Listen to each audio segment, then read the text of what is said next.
The December snow fell in heavy flakes outside Hopewell Orphanage, blanketing Chicago's South Side in a quiet hush on that chilly morning of December 15th, 2025. Nathan Caldwell, a 45-year-old white American billionaire, stepped out of his sleek black SUV, his tailored navy coat catching the wind as he adjusted his scarf. His sharp blue eyes scanned the modest brick building, its faded sign barely legible under the frost. Hopewell was a far cry from the gleaming towers of Caldwell Solutions, the tech empire he'd built from nothing. Yet, it stirred memories he'd long buried. Memories of his childhood in a place much like this, before grit and ambition made him the man Chicago's elite admired and envied. Nathan's annual charity visits were a well-oiled routine.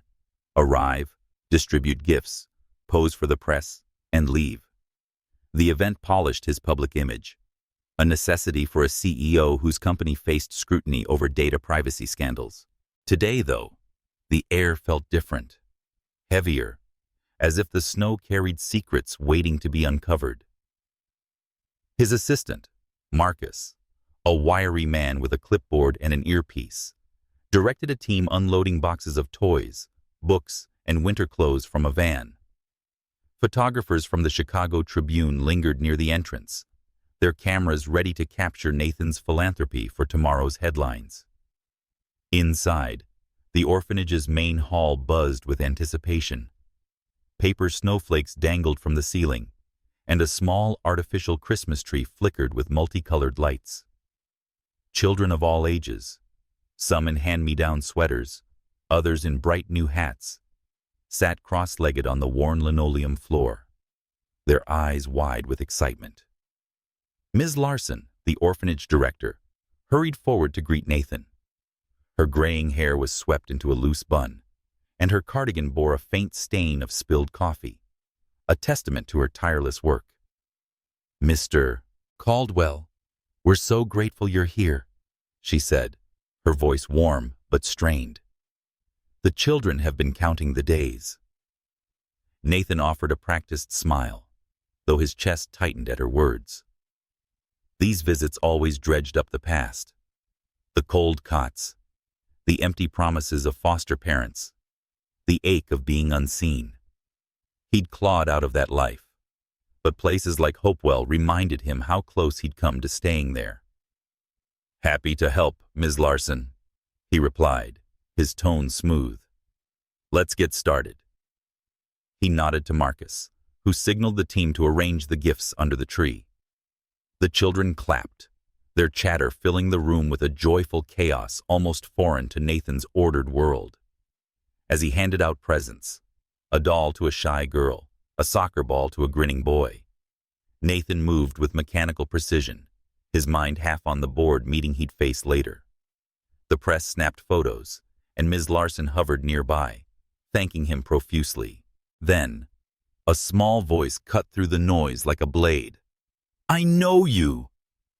A girl, no older than 6, darted forward, her dark curls bouncing with each step. Her brown skin glowed under the fluorescent lights, and her eyes, deep and piercing, locked onto Nathan's with unsettling familiarity. She clutched a crumpled photograph in her small hands, holding it up like a prize. "My mommy showed me this. It's you!" The room fell silent. Nathan froze, the toy truck he'd been handing to another child dangling in his grip. The girl's words echoed in his mind, stirring an unease he couldn't place. Ms. Larson stepped forward, her brow creased with concern. "Zoe, honey, don't bother Mr. Caldwell. Come now." But Zoe stood her ground, undeterred, her gaze unwavering. "It's him, Ms. Larson. I know it's him," she insisted, her voice bright with conviction. Nathan knelt to her level, his heart pounding despite his effort to stay composed. "Zoe, is it?" he asked, forcing a calm he didn't feel.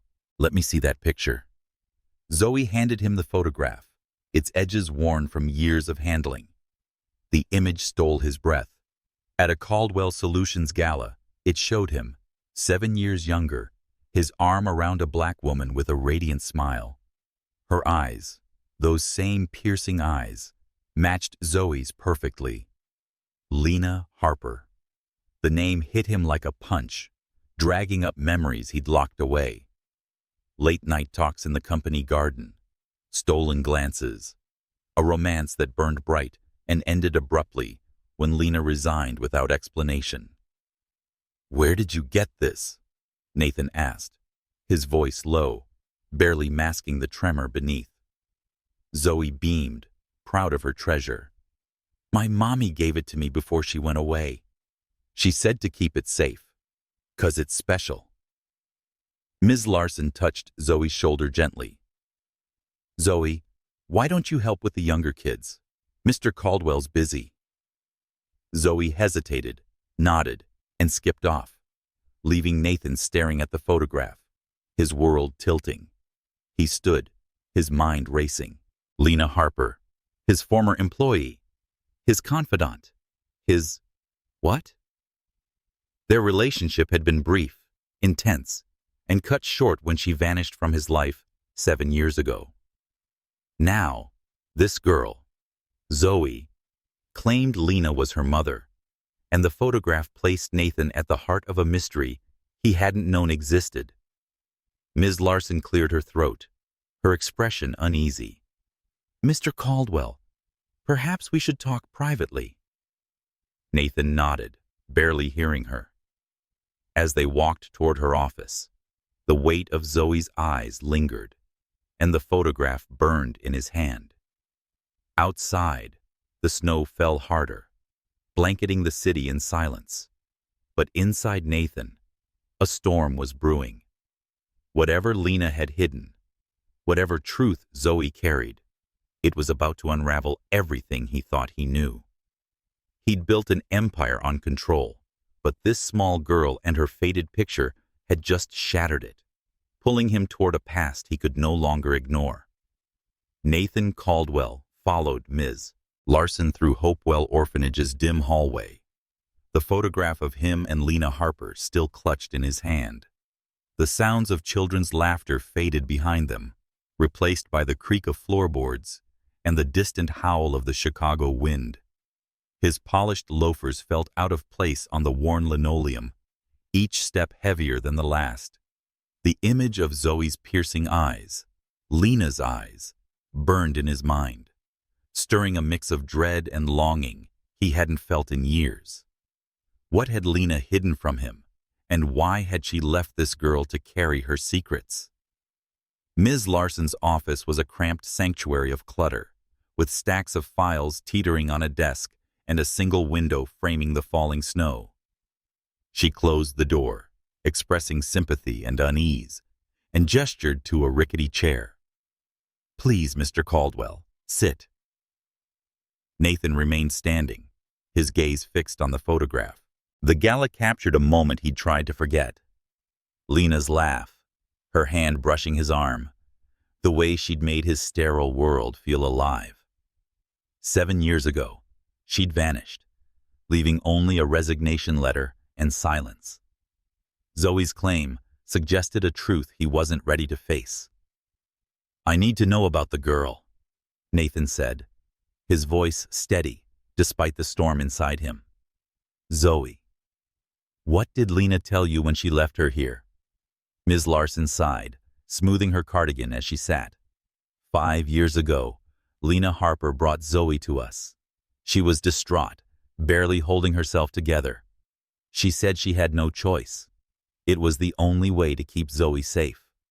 She left a small box of keepsakes, a stuffed rabbit, some letters, that photograph you're holding, and a note. Ms. Larson hesitated, her fingers twisting together. The note said, "If anything happens to me, keep her safe.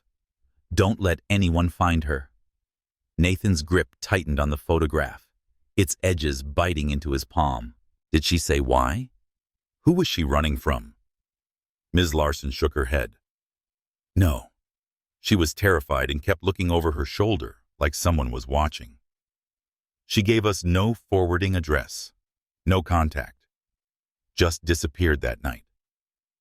She paused, her eyes searching his. Zoe's birth certificate lists no father, Mr. Caldwell. But seeing your reaction, I assume you knew Lena? Knew her? The words caught in Nathan's throat. She worked for me 7 years ago at Caldwell Solutions. She was... He stopped, memories flooding back. Lena's sharp wit as they reviewed contracts, their secret meetings in the rooftop garden, the way her smile softened his edges. Their romance had been a quiet rebellion against his controlled life, but it ended when she resigned without a word. He'd assumed she'd moved on, maybe found someone else. Now, the math was undeniable. Zoe was 6, born a year after Lena left. Those eyes, that smile, they were Lena's, but they carried a piece of him too. He sank into the chair, the photograph trembling in his hands. "She's my daughter," he whispered, the realization cracking his composure. Ms. Larson's face softened, but her voice held a warning. "If that's true, Mr. Caldwell, Zoe's been waiting for someone to claim her for 5 years. She's a bright girl, loves drawing and asking questions, but she carries that photo everywhere, hoping it means something. Whatever you decide, please don't break her heart." Nathan's mind reeled. A daughter. He'd built an empire, navigated boardroom battles, but nothing had prepared him for this. Guilt gnawed at him. Lena had carried their child alone, faced whatever danger forced her to hide, while he'd gone on with his life, oblivious. Why hadn't she told him? What had scared her so badly that she'd abandoned her child? The note's words echoed. Keep her safe. Safe from what? Or who? "I need to find Lena," he said, standing abruptly. "If Zoe's mine, I need to know why she left her here, what she was running from." Ms. Larson nodded, rising to retrieve a file from a cabinet. "I'll give you what we have. Lena's intake forms, the keepsakes. But Mr. Caldwell, be careful. Whoever scared Lena enough to leave Zoe, they might still be out there." Back in the main hall, Nathan paused to watch Zoe. She sat cross-legged by the Christmas tree, sketching in a notebook, her curls falling over her face. A boy beside her pointed at her drawing, and she giggled, her joy cutting through Nathan's turmoil. He wanted to approach her and ask about Lena, but Ms. Larson's warning held him back. Zoe deserved more than a stranger's questions. She deserved a father, if he could be one. Outside, the snow had thickened, cloaking his SUV in white. Marcus waited by the vehicle, his clipboard tucked under his arm. "Everything okay, boss? You look like you've seen a ghost." Nathan handed him the photograph, his voice low. "Marcus, I need you to dig into Lena Harper. Everything from 7 years ago, her work at Caldwell Solutions, her resignation, and where she went. And keep it quiet. No one, not even Victor, hears about this." Marcus raised an eyebrow, but nodded. "Got it. Anything else?" Nathan glanced back at Hopewell's entrance, where Zoe's silhouette lingered in the doorway, watching him. "Yeah," he said, his resolve hardening. "Find out if Lena's still alive. I need to know what happened to her, and why she never told me about our daughter." As the SUV pulled away, Nathan stared at the photograph, Lena's smile haunting him. The city blurred past, but his focus narrowed to one truth. Zoe was his, and Lena was out there, hiding from a danger he didn't yet understand. He'd failed them both once, but not again. Whatever it took, whatever secrets he'd have to unearth, he'd find Lena and bring her back to the daughter they shared. The wind howled, carrying the weight of a promise he wasn't sure he could keep. But for Zoe, he'd try. Nathan Caldwell sat in the back seat of his SUV, the Chicago skyline fading into the snowy dusk as the vehicle merged onto the highway toward Detroit. The photograph of him and Lena Harper rested on his lap, its creased edges a silent accusation. Zoe's face, those piercing eyes inherited from her mother, haunted him, urging him forward. Less than 24 hours had passed since his visit to Hopewell Orphanage, but his daughter's revelation had upended his world. Lena had hidden Zoe, fled from danger, and left only fragments of truth. Nathan needed answers, and he needed them now. His phone buzzed, and Marcus's name flashed on the screen. Nathan answered, keeping his voice low. "What did you find?" Marcus, his trusted investigator, spoke with the clipped efficiency of a man used to digging up secrets. Lena Harper's trail goes cold after she left Hopewell 5 years ago. No credit cards, no leases, nothing. But I tracked down her last known contact, a friend named Tanya Reed, who works as a nurse at a hospital in Detroit. She's expecting you tonight. Nathan nodded, though Marcus couldn't see. Good. Anything else? Marcus hesitated. Yeah. Lena's employee file from Caldwell Solutions has gaps. Her resignation letter was typed, not signed, and someone, likely Victor, accessed her records a week after she left. Smells like a cover-up. Nathan's jaw tightened at the mention of his brother. Victor Caldwell, the CFO of Caldwell Solutions, had always been a shadow over Nathan's success, but his sharp tongue and colder ambition were constantly in friction. The idea that Victor might be tied to Lena's disappearance wasn't a surprise, but it cut deeper than Nathan expected. Keep digging, he told Marcus, and watch Victor's moves. If he's involved, I want proof. He hung up, his gaze returning to the photograph. Lena's smile, so vivid 7 years ago, held a warmth he hadn't felt since. What had driven her to run, and why hadn't she trusted him? The hospital in Detroit was a squat, gray building, its emergency room buzzing with late-night urgency. Tanya Reed met Nathan in a quiet corner of the cafeteria. Her nurse's scrubs wrinkled from a long shift. Her eyes, wary but kind, sized him up as he approached. "You're Nathan Caldwell," she said. Not a question.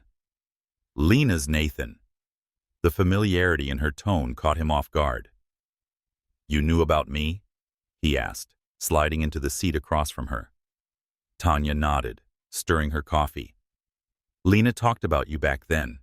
Said you were different, not like the suits she worked with. Guess she was right, since you're here now." Nathan leaned forward, the photograph on the table between them. "I need to know what happened to her, Tanya.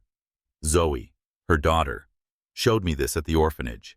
Lena left her there 5 years ago, saying she was in danger. What was she running from?"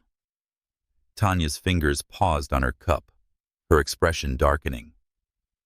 Lena was pregnant when she left Chicago. Scared but happy, planning to tell you. Then someone threatened her. Someone with power. They said if she told you about the baby, they'd ruin you both. Your company, your reputation, everything. Who? Nathan's voice was sharp, though he already suspected the answer. Tanya glanced around, lowering her voice. She wouldn't say a name, but it was someone at Caldwell Solutions. Lena found something she shouldn't have. Financial records. Money moving where it didn't belong. She told me she confronted the wrong person, and they clarified that she'd pay if she stayed. Nathan's mind raced. During a murky restructuring, Nathan had barely questioned. Victor had overseen the company's finances 7 years ago. Could Lena have stumbled onto Victor's secrets? Tanya reached into her bag and pulled out a yellowed envelope. "Lena sent me this a month after she left Zoe at Hopewell. Told me to keep it safe. Said it might matter someday." Nathan took the envelope, his pulse quickening. Inside was a single sheet of paper. Lena's handwriting neat but hurried. Tanya, if you're reading this, I'm still running. I saw too much. Stolen millions, fake accounts. The man close to Nathan can't be trusted. He'll do anything to keep his secret. If I don't make it, tell Nathan I'm sorry. Tell him about Zoe. Lena. The words hit Nathan like a physical blow. Stolen millions. A man close to him.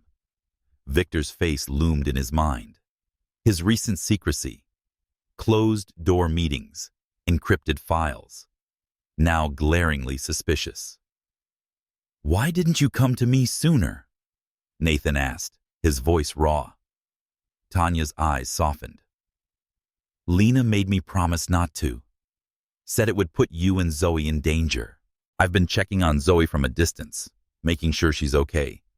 But when your guy Marcus called, I knew it was time. She slid a hospital ID badge across the table. Lena worked here briefly, under a fake name. That's how I knew her. She was strong, Nathan, but terrified.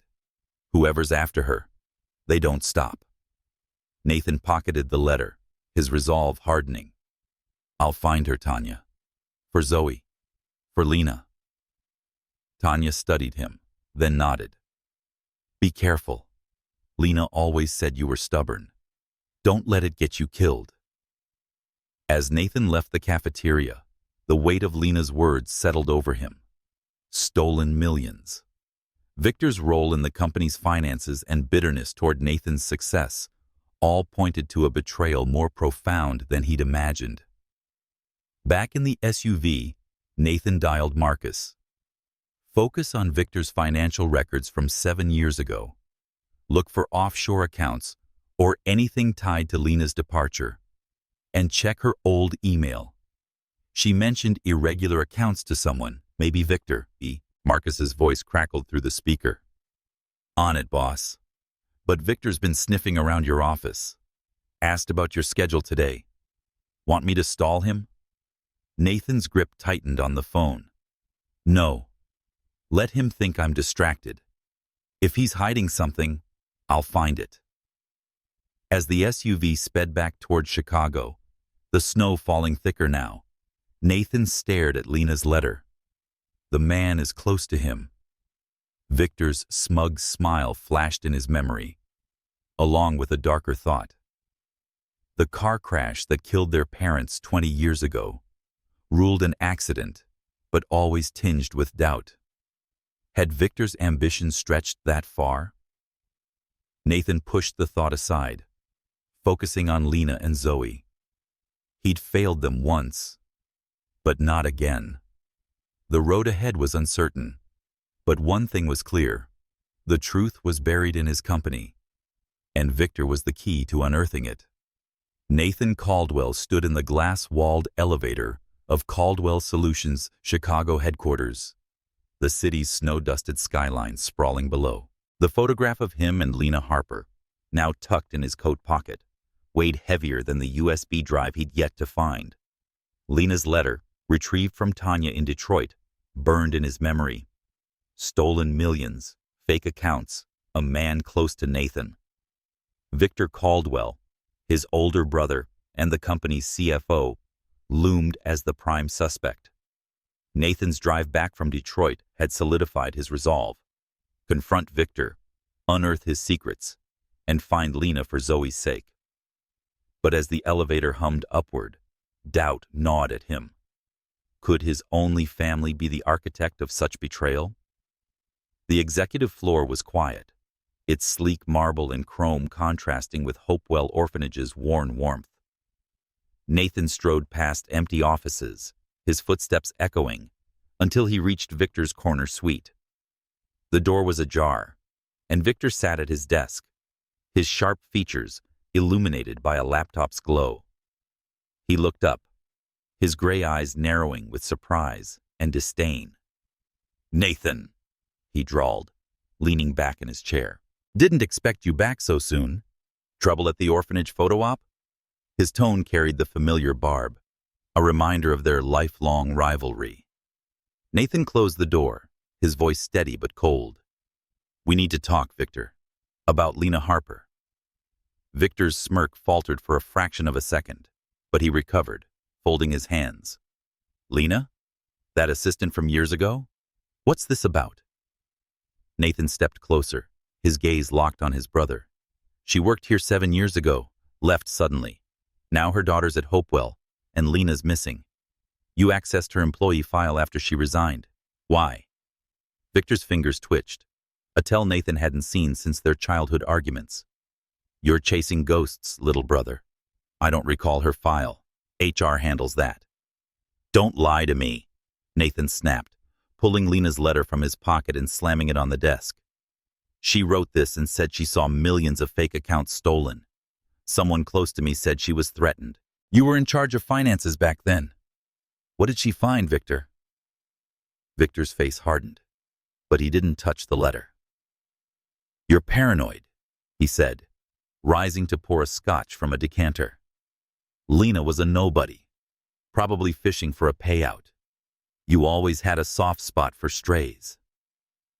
The jab stung, but Nathan held his ground. Then explain why she ran and left her daughter behind. Explain why you're dodging my questions. Victor sipped his drink, his silence deafening. Nathan's mind flashed to a memory, sharp and vivid, from 20 years ago. Their parents' funeral was rain-soaked and somber. Victor, then in his late 20s, had stood apart, his face unreadable as the caskets lowered. Later, at the reading of the will, their father's fortune, seed money for Caldwell Solutions, mainly went to Nathan, the visionary son. Victor got a smaller share, a slight, their father called motivation. Nathan saw the bitterness in Victor's eyes that day, a wound that never healed. By the time Nathan built the company, Victor had clawed his way to CFO, but his ambition always seemed to outstrip his role. Remember Mom and Dad's crash? Nathan said, testing the waters. The police called it an accident, but you were the last to see them. You never said where they were going that night. Victor's glass paused mid-air, his knuckles whitening. What are you implying? He asked, his voice low. That I had something to do with it? You're unhinged. But Nathan saw the flicker of fear in his brother's eyes, a crack in his polished facade. Lena found something, Nathan pressed. Something you didn't want exposed. Did you threaten her, Victor? Did you make her run? Victor set his glass down, his smile cold. You're digging in dangerous places, Nathan. Let this go. Focus on the company, not some old fling. The dismissal fueled Nathan's anger. He leaned over the desk, voice like steel. If you hurt Lena, if you're the reason Zoe's growing up without her mother, I'll bury you. Victor held his gaze, unflinching, then shrugged. Do what you must, but don't cry to me when it blows up in your face. Nathan turned to leave, but Victor's voice stopped him. Oh, and Nathan? Stay out of my files. You won't like what you find. The threat lingered as Nathan returned to his office, his heart pounding. Victor's evasion confirmed his suspicions. Lena had uncovered something damning, and Victor was at the center. Nathan locked his door and powered up his computer, accessing the company's archived email server. Marcus had sent a preliminary report. Victor's financial audits from 7 years ago were suspiciously clean, with no trace of the fake accounts Lena mentioned. But Nathan knew better than to trust surface records. He searched Lena's old email account, a long-shot move Marcus hadn't yet tried. After minutes of scrolling, he found a single email from Lena to Victor, dated a week before her resignation. Subject: irregular accounts. The message was brief, but damning. Mr. Caldwell, I found discrepancies in the Q3 financials. $10 million transferred to an offshore account labeled consulting. I can't trace it. We need to discuss this. Victor's reply was curt. Miss Harper, you're mistaken. Drop this. It's above your pay grade. Nathan's blood ran cold. Lena had confronted Victor, and days later, she was gone. The email proved she'd seen too much. proof Victor had a reason to silence her. Nathan forwarded the email to Marcus with a note. Cross-reference this account. Find where the money went. He leaned back, the city's lights blurring through his window. Victor's shadow had always loomed large. His envy, control over the company's finances, and cryptic warning about the past. The car crash that killed their parents, the millions Lena uncovered, Zoe's abandonment. It all pointed to a man who'd do anything to protect his power. Nathan's phone buzzed. Marcus's name on the screen. He answered, his voice resolute. "Tell me you've got something." "Working on the offshore account," Marcus said. But Victor just left the building, looked rattled. "He's meeting someone downtown. Want me to tail him?" Nathan hesitated, then nodded to himself. "Do it. And Marcus, find out if Lena's still alive. I need to know she's out there, for Zoe." As he hung up, Nathan glanced at the photograph on his desk. Lena's smile a beacon in the dark. Victor's secrets were unraveling, and Nathan would tear them apart to find her, no matter the cost. Nathan Caldwell stood alone on the rooftop garden of Caldwell Solutions, the Chicago skyline glittering under a veil of falling snow. The garden, a quiet oasis of roses and ivy atop the company's towering headquarters, held memories of stolen moments with Lena Harper 7 years ago. Her letter, tucked in his coat pocket beside the photograph of them at the gala, had pointed him here. The truth is where we first met. The email he'd found, Lena's warning to Victor about irregular accounts, had confirmed her discovery of fraud. But Nathan needed hard evidence to expose his brother's crimes and find her for Zoe's sake. The December wind whipped through the garden, chilling Nathan as he moved past frost-covered benches. His confrontation with Victor that evening replayed in his mind. His brother's smug deflection, the flicker of fear in his eyes. Victor's warning to stay out of my files only fueled Nathan's resolve. Lena had seen something damning, something worth threatening her over. And the garden was her sanctuary, the place where she'd first confided in him about her dreams of a better life. If she'd hidden proof, it would be here. Nathan's flashlight beam swept over the garden's stone planter, its edges worn by years of weather. He and Lena had sat there often, her laughter softening the weight of his CEO responsibilities. He knelt, running his fingers along the planter's base, searching for anything unusual. The cold stone bit into his skin, but he pressed on, driven by Zoe's trusting eyes and Lena's desperate letter. His fingers caught on a loose panel, barely noticeable under the ivy. Heart pounding, he pried it open, revealing a small cavity. Inside was a waterproof pouch, its contents heavy in his hand. Nathan unzipped the pouch, his breath catching. A small, unassuming USB drive lay beside a folded note in Lena's familiar handwriting. He opened the note first, the words blurring under the snow's faint glow. "Nathan, if you're reading this, you know the truth. Victor is stealing millions from offshore accounts and fake contracts. The USB has everything I found. I'm sorry I couldn't tell you about our daughter. I thought I was protecting her, protecting you. If I'm gone, keep Zoe safe. I love you. Lena." Nathan's chest tightened, her words a mix of apology and trust he hadn't earned 7 years ago. He pocketed the note and gripped the USB drive, its weight a promise of justice. Plugging it into his phone with an adapter, he opened the files. Spreadsheets detailed transfers totaling $50 million to accounts in the Caymans, masked as consulting fees. Emails between Victor and an unknown contact discussed cleaning the books. A memo, signed by Victor, authorized payments Lena had flagged in her email. It was damning. Proof Victor had orchestrated a massive fraud. Proof Lena had been silenced to protect it. Nathan's hands shook, not from the cold, but from the betrayal. His brother, his only family, had built a lie on the company their parents founded. A rustle in the shadows snapped Nathan's attention. He switched off his flashlight, crouching behind the planter. Footsteps crunched on the gravel path, deliberate and heavy. A figure emerged under the garden's sole lamppost. Derek Vance, Victor's head of security. His bulky frame and cold eyes scanned the rooftop, a phone pressed to his ear. "He's not in his office," Derek said, his voice low. "I'll check the garden. If he's poking around, Victor wants to know."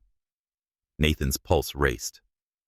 Derek, Victor's enforcer, had a reputation for loyalty and ruthlessness, a former soldier who handled the company's dirtier jobs.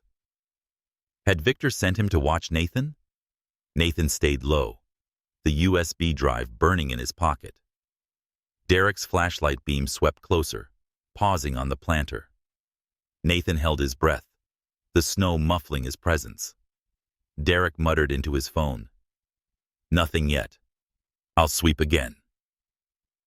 As he turned away, Nathan slipped toward the rooftop door, his movements silent but urgent. He couldn't confront Derek. Not here, not without knowing how deep Victor's network ran. The door clicked shut behind him, and he descended the stairwell, his mind racing.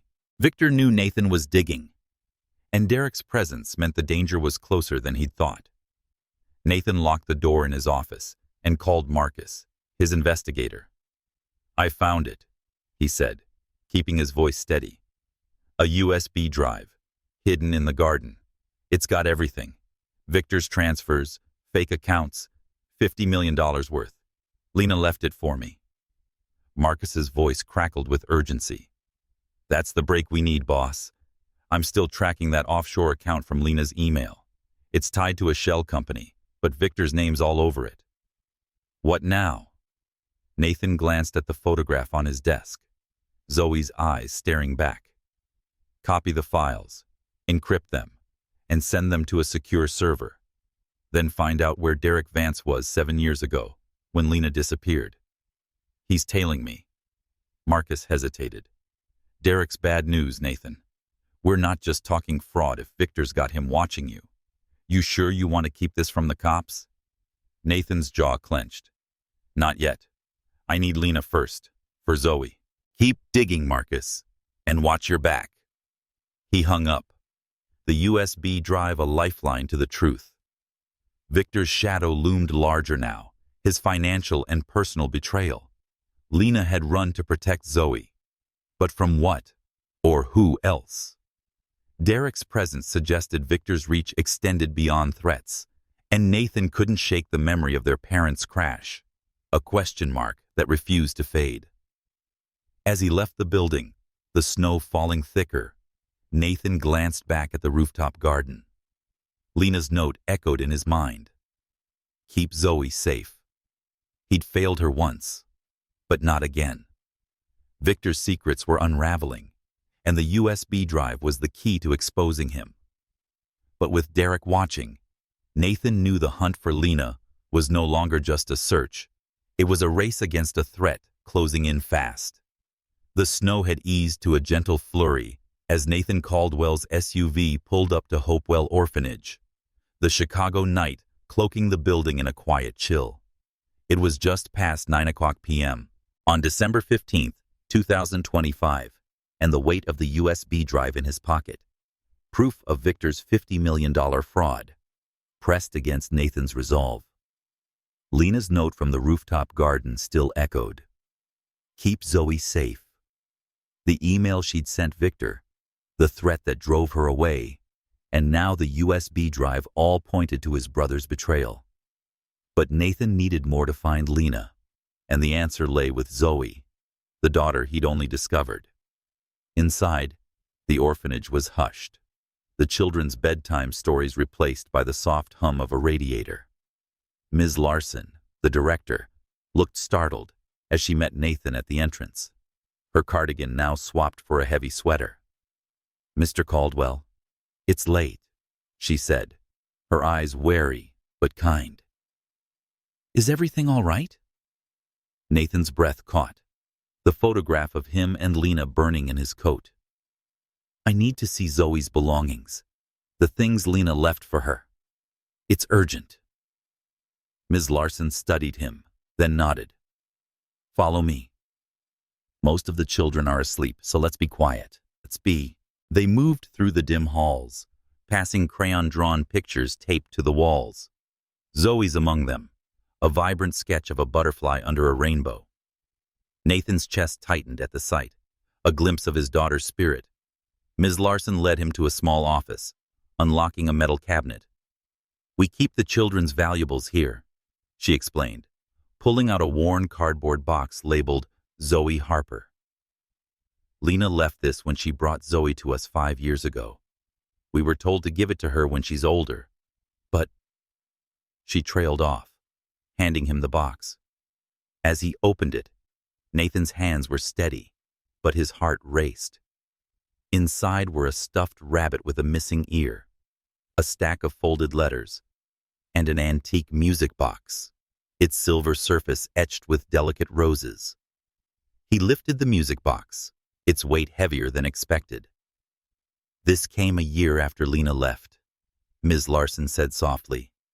No return address, just a note to give it to Zoe on her 18th birthday. Nathan opened the lid, and a familiar melody, Beethoven's Für Elise, filled the room, its notes tinged with a faint rattle. He turned the box over, noticing a slight gap in the velvet lining. Carefully peeling it back, he found a minor brass key and a leather-bound notebook hidden beneath. The notebook's pages were filled with Lena's handwriting, each word a window into her life on the run. Zoe, if you're reading this, I'm so sorry I couldn't stay. I worked as a waitress in Ohio and a cleaner in Indiana, always under fake names. Victor's men were never far behind, asking questions, watching. I saw his fraud, millions siphoned from Caldwell Solutions. He threatened you, my darling, to keep me quiet. The key opens a safe deposit box at First National Bank, where I hid the rest of the proof. Find Nathan. He'll protect you. Nathan's throat tightened. Lena had lived in fear, moving from town to town, sacrificing everything to shield Zoe. He pocketed the key, the notebook trembling in his hands. Lena's words painted a life of resilience and loss, a mother's love enduring through terror. She was protecting Zoe, he murmured, guilt washing over him. He'd been building his empire while Lena fought to survive alone. Ms. Larson touched his arm. Lena trusted you'd come for her. She left these for Zoe, but I think she meant for you to find them too. Nathan nodded, his resolve hardening. The safe deposit box was the next step, but Zoe deserved to know he was here and cared. A soft voice broke the silence. Mr. Caldwell? Zoe stood in the doorway, her unicorn pajamas bright against the dim light, her curls framing her face. She clutched a crayon drawing, her eyes wide with curiosity. Are you looking at my mommy's music box? Nathan knelt to her level, his voice gentle. Yes, Zoe, it's extraordinary. Your mommy left it for you. Zoe stepped closer, touching the box's roses. It helps me sleep when I miss her. Are you my daddy? The question hit Nathan like a wave, her trust both a gift and a weight. He swallowed, choosing his words carefully. I think I might be, sweetheart. I'm trying to find your mommy so we can all be together. Is that okay? Zoe's face lit up, and she held out her drawing, a family under a tree, 3 smiling stick figures. This is me, Mommy, and you, she said proudly. Nathan's eyes stung as he took the paper, her innocence cutting through his turmoil. It's beautiful, Zoe. Can I keep it? She nodded, then hugged him, her small arms fierce. You'll find her, right? Nathan hugged her back, his voice thick. I promise. Ms. Larson smiled softly. Zoe, let's get you back to bed. Mr. Caldwell has work to do. As Ms. Larson led Zoe away, Nathan opened his phone and texted Marcus. Found a notebook and a key in Zoe's music box. Lena's been running from Victor's men. The safe deposit box at First National Bank has more evidence. Check Victor's security team, especially Derek Vance. Marcus replied instantly. On it. Vance was hired by Victor in Chicago 7 years ago, right after Lena left. Be careful, boss. Nathan's jaw clenched. Derek's presence in the garden last night wasn't a coincidence. Victor was closing in, and the key in Nathan's pocket was a target. He left the orphanage, the notebook, and Zoe's drawing beside the USB drive. The snow fell softly now, but the night felt heavier and dangerous. Lena's words in the notebook replayed.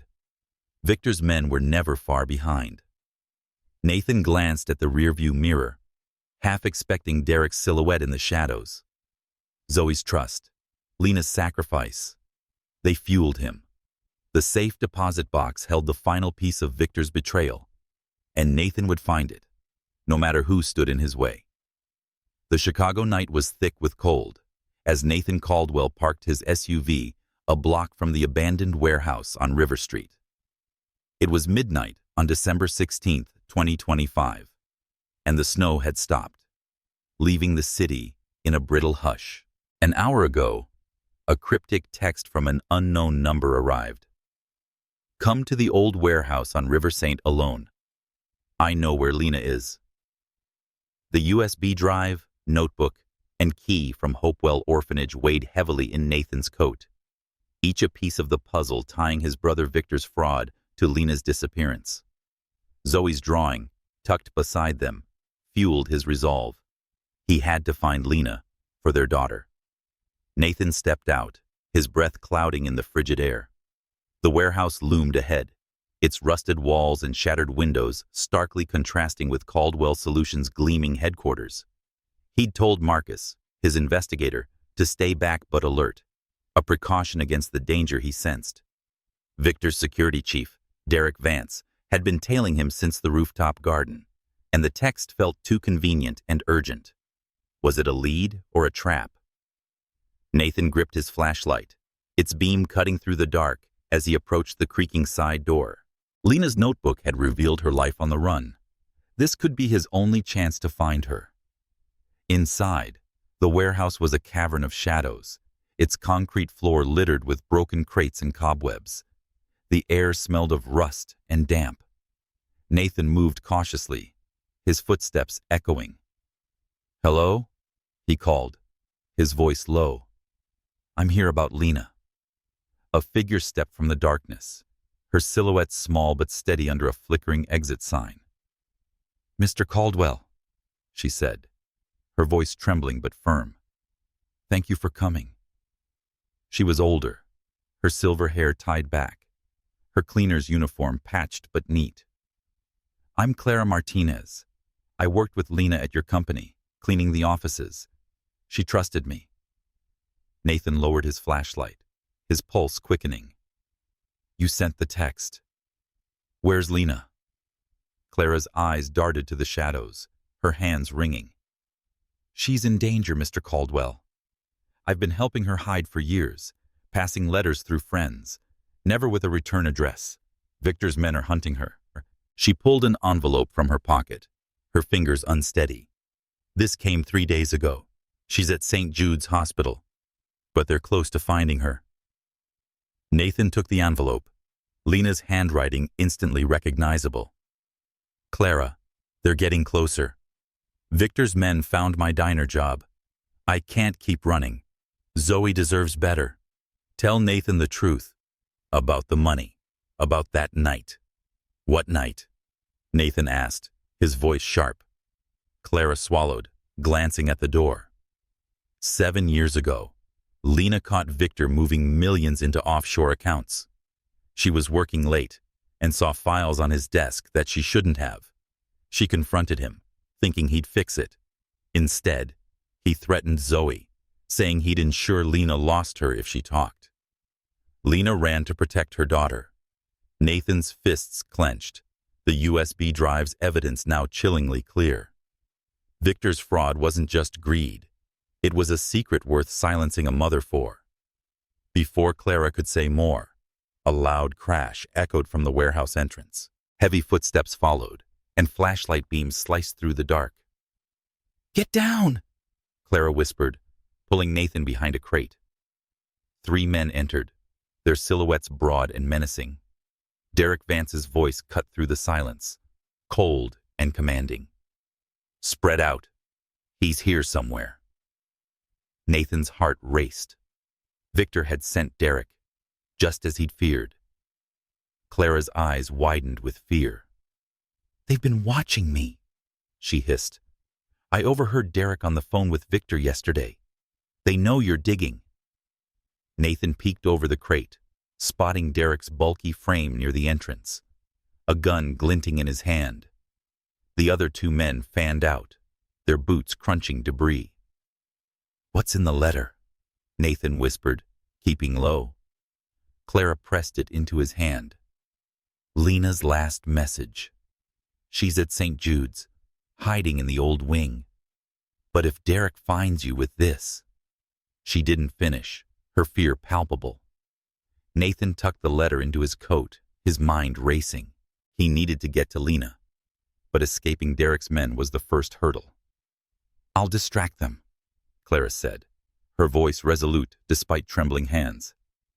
"There's a back exit behind those barrels. Go, now!" Nathan hesitated, but Clara's fierce nod pushed him into action. "Be careful," he whispered, then slipped toward the barrels, staying low. Clara stepped into the open, her flashlight raised. "Who's there?" she called, her voice steady. Derek's beam swung toward her.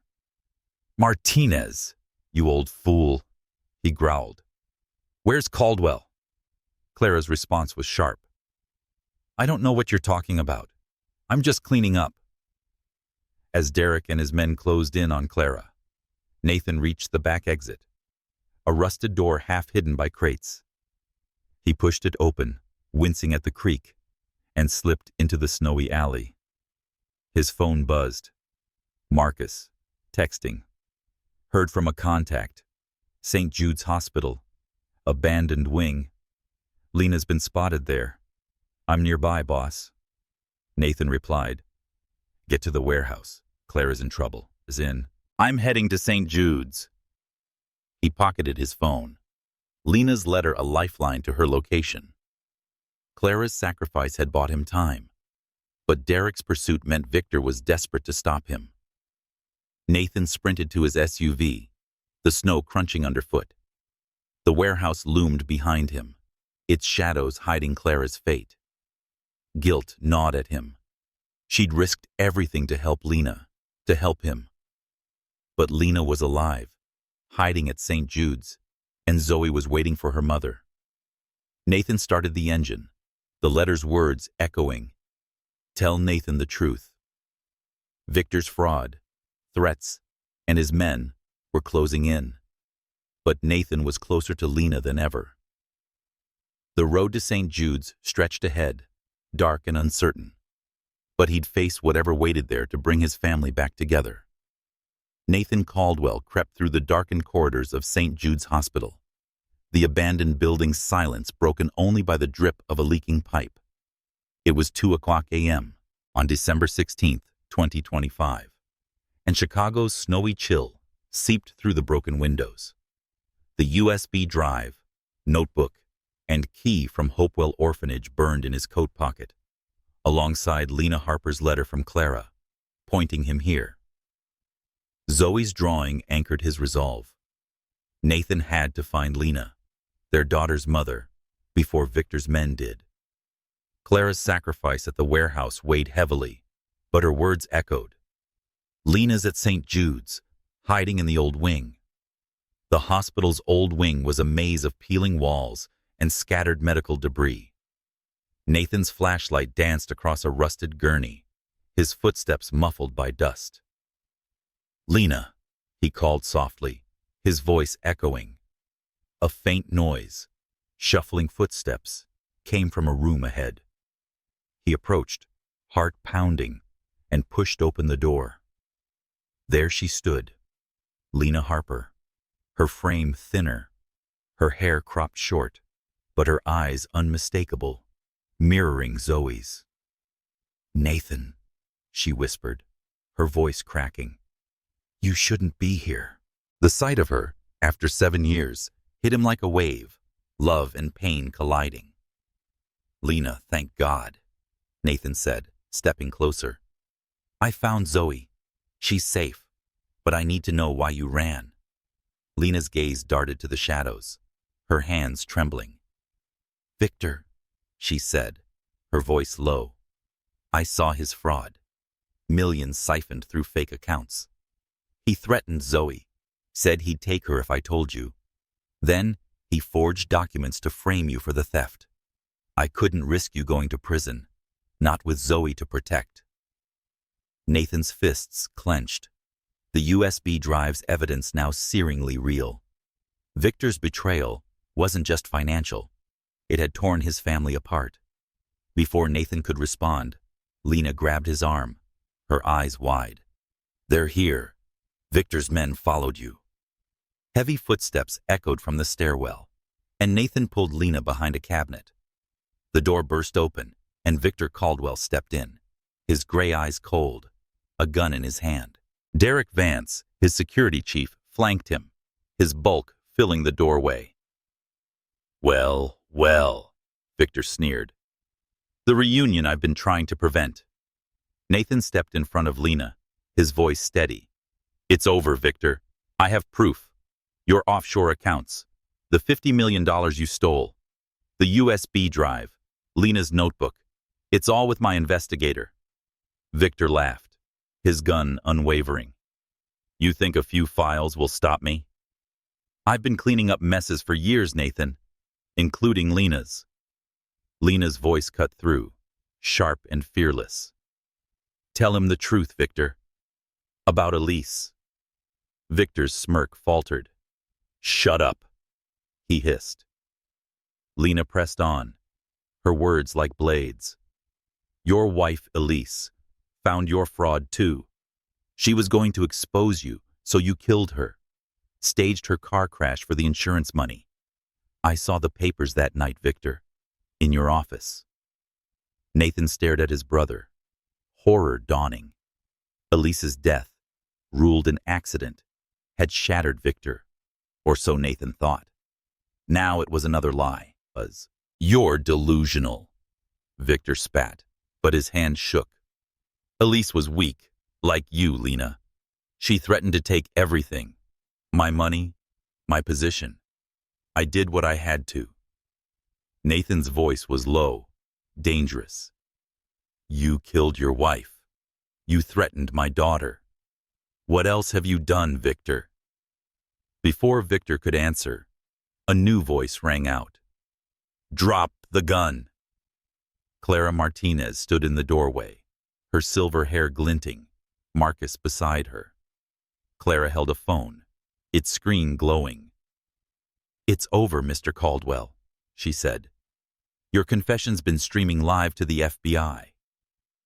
Victor spun, his gun wavering, but Derek hesitated, sensing the shift. Nathan seized the moment, lunging at Victor.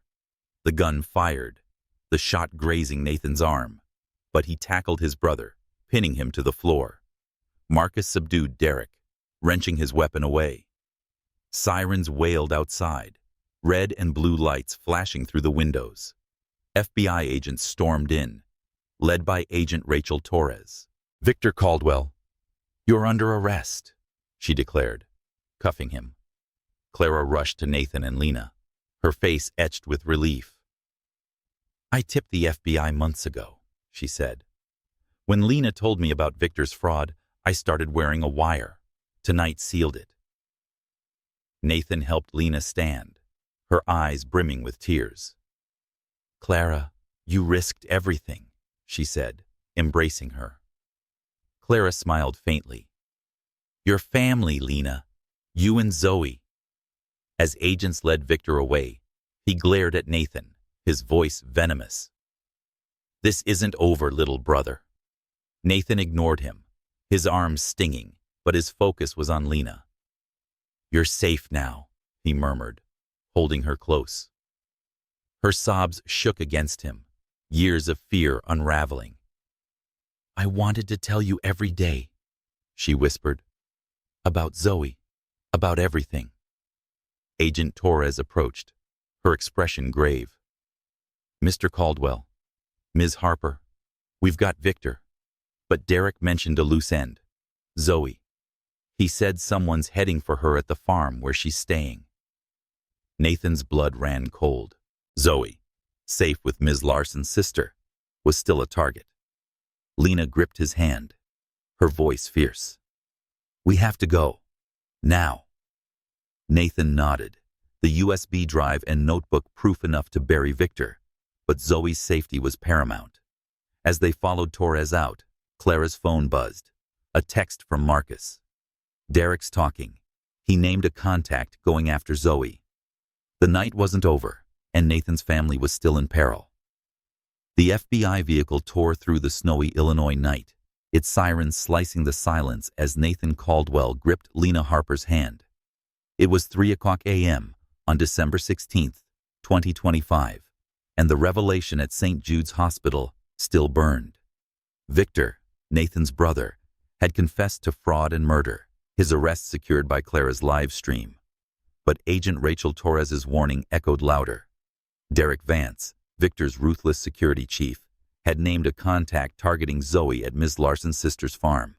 The USB drive, notebook, and safe deposit box key in Nathan's coat proved Victor's crimes, but Zoe's safety was everything.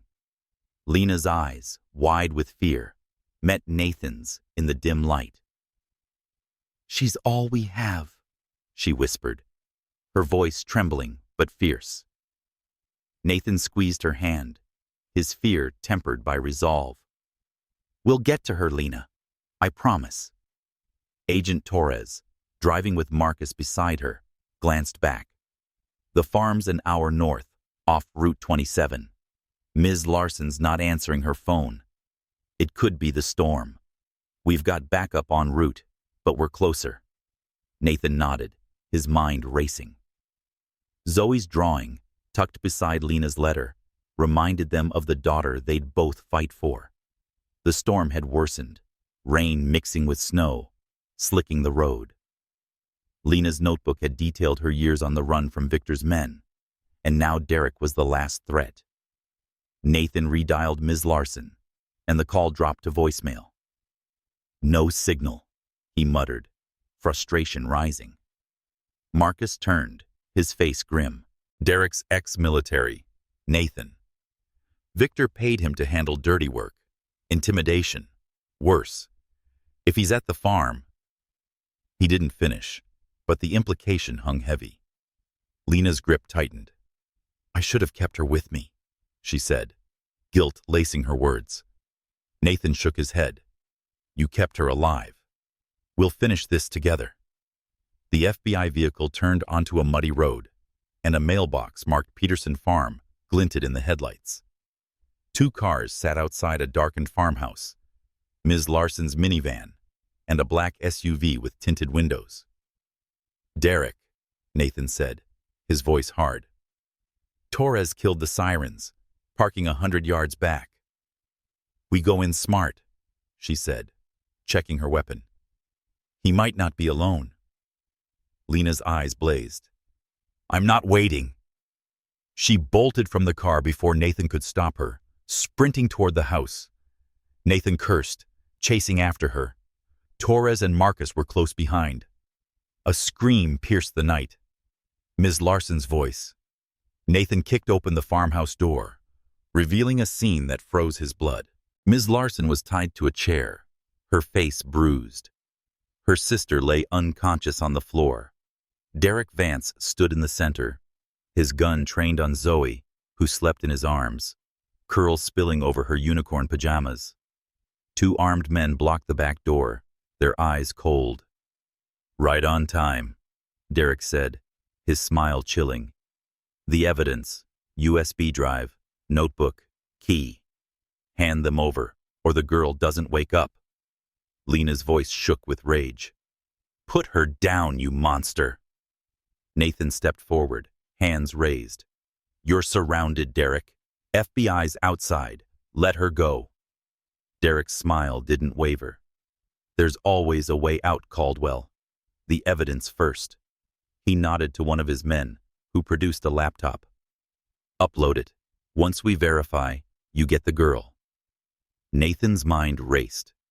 The USB drive held Victor's fraud, Lena's story, and the key to access more proof. Trading them meant losing leverage, but Zoe's safety was non-negotiable. Lena's eyes met his, a silent plea. "Nathan," she whispered, "we can't lose her." Torres signaled from the doorway, FBI agents moving into position outside. Nathan stalled, his voice calm. "You think Victor's worth this, Derek? He's in custody, singing to the FBI. You're the loose end now." Derek's grip on Zoe tightened, her slight form stirring. "Mommy?" she mumbled, half asleep. The word broke Lena. With a mother's desperate courage, she lunged at Derek, clawing for Zoe. A gunshot rang out, and Lena fell, blood blooming on her arm. Nathan dove forward, catching Zoe as she slipped from Derek's arms, shielding her with his body. Chaos erupted. Ms. Larson, loosening her bonds, tackled one of Derek's men. Marcus burst through a side window, disarming the other. Torres and her team stormed in, shouting, "FBI, drop your weapons!" Derek fired wildly, bolting for the back door, disappearing into the storm. Nathan held Zoe close, her whimpers cutting through the chaos. "Daddy, is Mommy hurt?" she asked, her eyes wide. Nathan glanced at Lena, clutching her arm, blood seeping through her fingers. "I'm okay," she gasped, crawling to them. Torres pressed a cloth to Lena's wound, calling for medics. Nathan kissed Zoe's forehead, his voice steady. "Mommy's strong, sweetheart. We're here." Lena reached for Zoe, tears mixing with pain. "I'm not leaving you again," she whispered. Torres knelt beside them, her voice urgent. "Derek's gone, but we'll get him." Victor named him as his fixer. Years of threats, cover-ups. "We need that evidence to seal the case."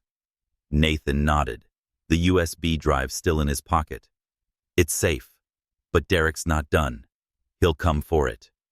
Lena's eyes hardened. "Then we end this. For Zoe." As medics rushed in, Nathan held his family close, the farmhouse a battlefield of their survival.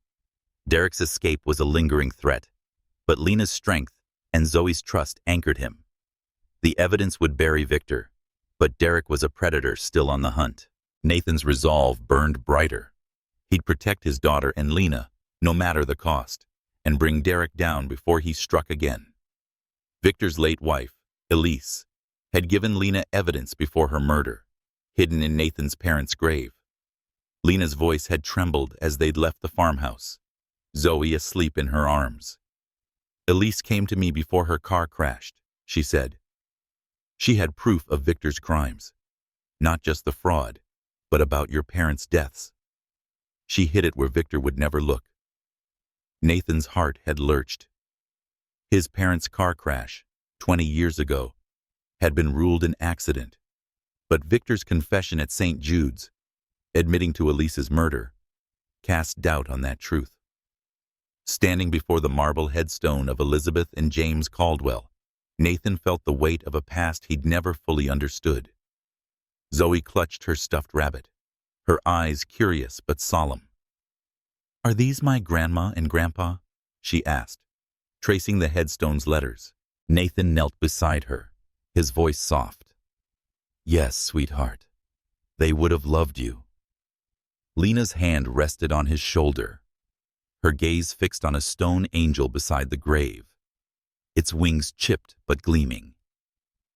"It's there," she said quietly, "under the angel, where I planted flowers every spring." Agent Rachel Torres, standing nearby with another agent, nodded.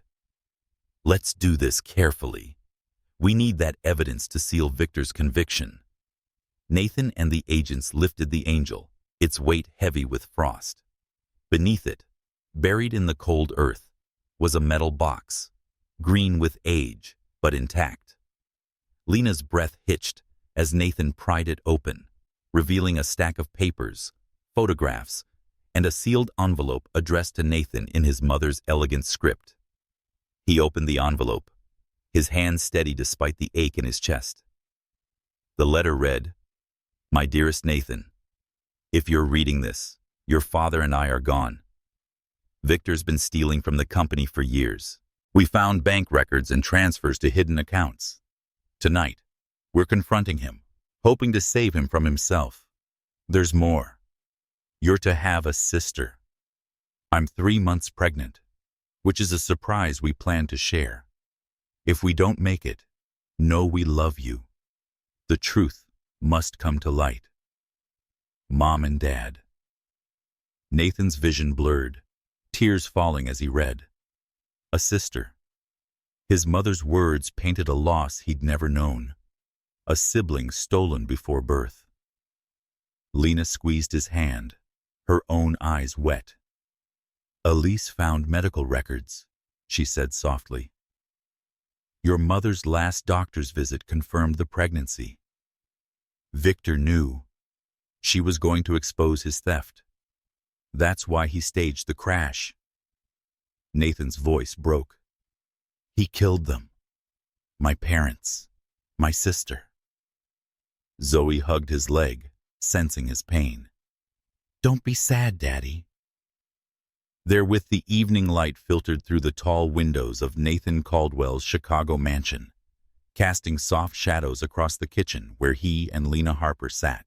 It was December 16th, 2025, hours after the wrenching discovery at Oakwood Cemetery, where evidence hidden in Nathan's parents' grave had confirmed Victor's crimes: fraud, the murder of his wife, Elise, and the staged crash that killed Nathan's parents and unborn sister.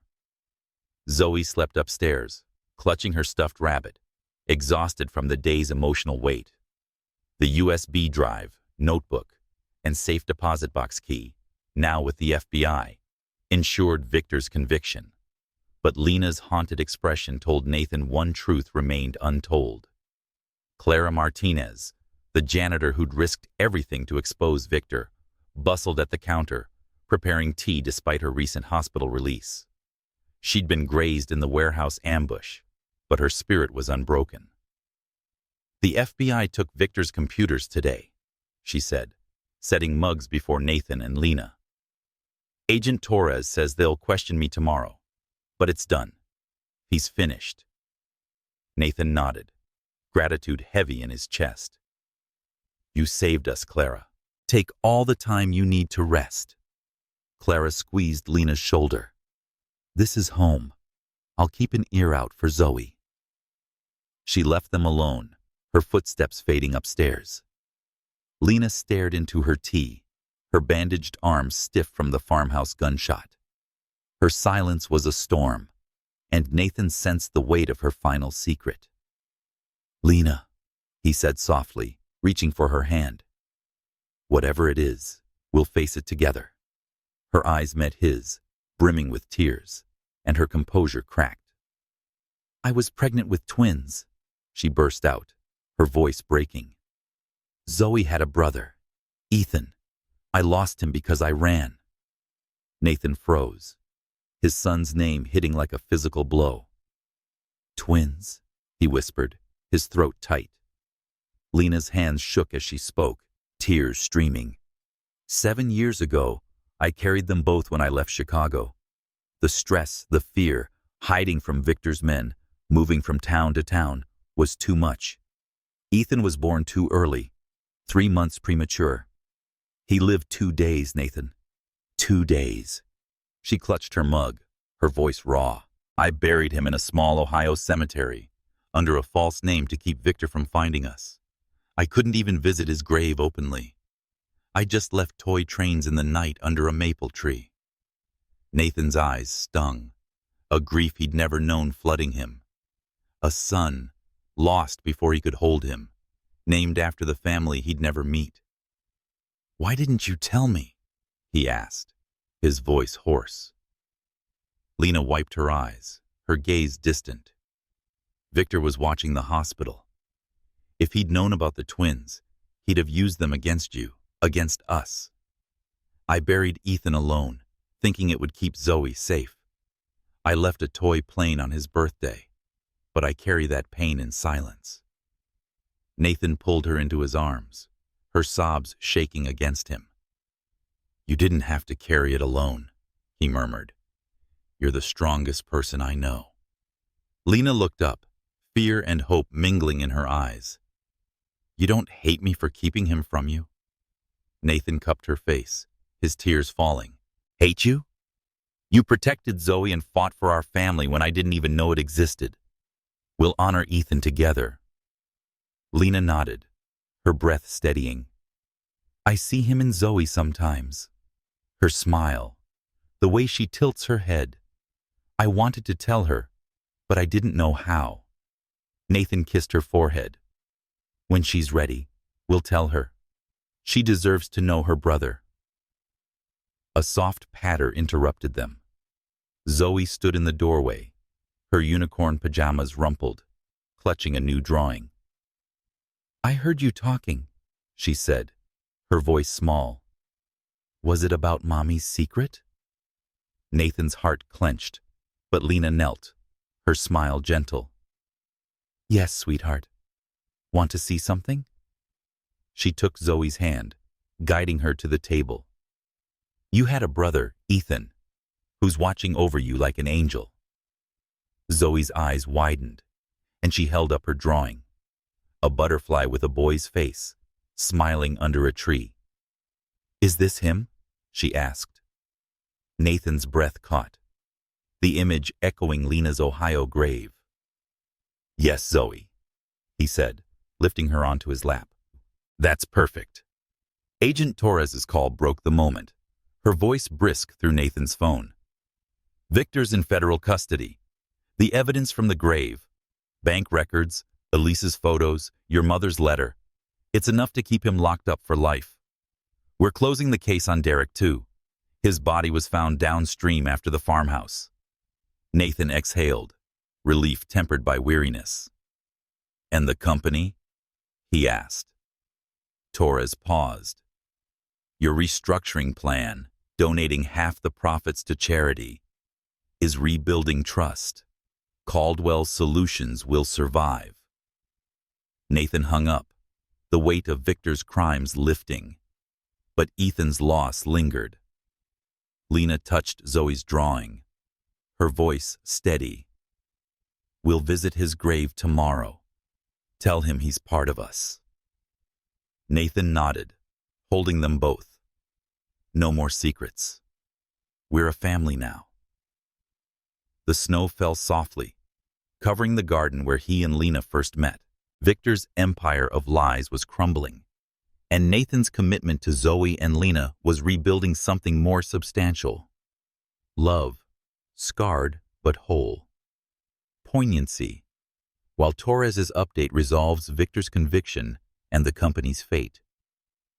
Clara's presence reinforces her role as an ally. The June sun warmed the small Ohio cemetery, its golden light filtering through a canopy of maple trees.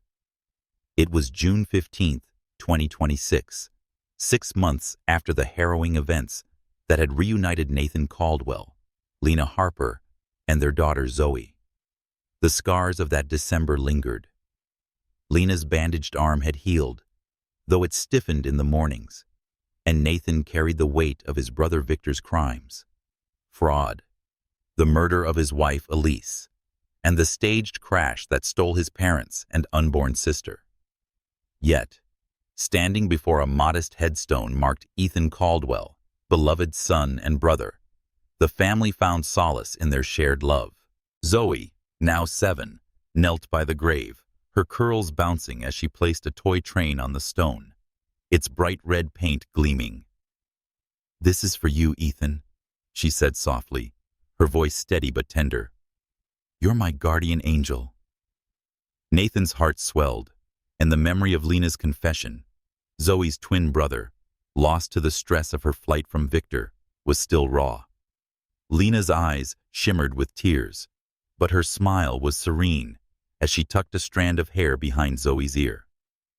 "He loves it, sweetheart," she said, her voice thick. "He's always with us." Nathan crouched beside Zoe, his hand resting on her small shoulder. The cemetery, nestled in a quiet corner of Ohio, was where Lena had buried their son 7 years ago, under a false name to evade Victor's men. Now, the headstone bore Ethan's name, a testament to their reclaimed family. "You think he likes trains?" Nathan asked Zoe in a gentle tone. She nodded, holding up a drawing, a butterfly with Ethan's smiling face soaring above a maple tree. "He flies with the butterflies, Daddy, like in my picture." Lena's hand found Nathan's, their fingers intertwining, grounding each other in the moment. The past 6 months had been a journey of healing. Victor's conviction, secured by the USB drive, notebook, and evidence from Nathan's parents' grave, had ended his reign of lies. Agent Rachel Torres had called last week, confirming his life sentence for fraud, murder, and conspiracy. Derek Vance, his enforcer, was gone, his body recovered after the farmhouse chaos. Battered by scandal, Caldwell Solutions was recovering under Nathan's restructuring. Half its profits now funded charities, which restored public trust and honored his parents' legacy. But the steadfast anchor was this family, forged through loss and love. Nathan pulled an envelope from his pocket, the deed to Hopewell Orphanage, now permanently funded by the Caldwell Foundation. "I signed it today," he told Lena, his voice steady. "Hopewell will be a home for kids like Zoe, where they're seen, safe." Lena's eyes softened, reflecting the pride she felt. "You're giving them what we almost lost," she said. "A chance." Zoe looked up, clutching her stuffed rabbit. "Can I visit Hopewell too? To draw with the other kids?" Nathan smiled, lifting her into his arms. "Anytime, sweetheart. It's yours too." Clara Martinez, who'd risked her life to expose Victor, had joined the Foundation's board, her warmth guiding its mission. Ms. Larson, Hopewell's director, sent photos of the orphanage's new art room, where Zoe's butterfly drawing hung proudly. The memory of Clara's courage, Marcus's loyalty, and Lena's resilience wove through Nathan's thoughts, a tapestry of support that had brought them here. He glanced at Lena, her strength a quiet force beside him. "Ready?" he asked, setting Zoe down. She nodded, taking Zoe's other hand. "Let's go home," she said, the word carrying a weight of years reclaimed. As they returned to the car, a butterfly fluttered above, its wings catching the sunlight in a dance of color. Zoe pointed, giggling. "It's Ethan saying hello." Lena's smile widened, tears falling freely now. "Yes, baby. He's always with us." Nathan wrapped his arms around them, the cemetery's peace starkly contrasting to the storms they'd weathered. Victor's betrayal, Ethan's loss, and the secrets that had torn them apart led to this moment, where love stood stronger than pain.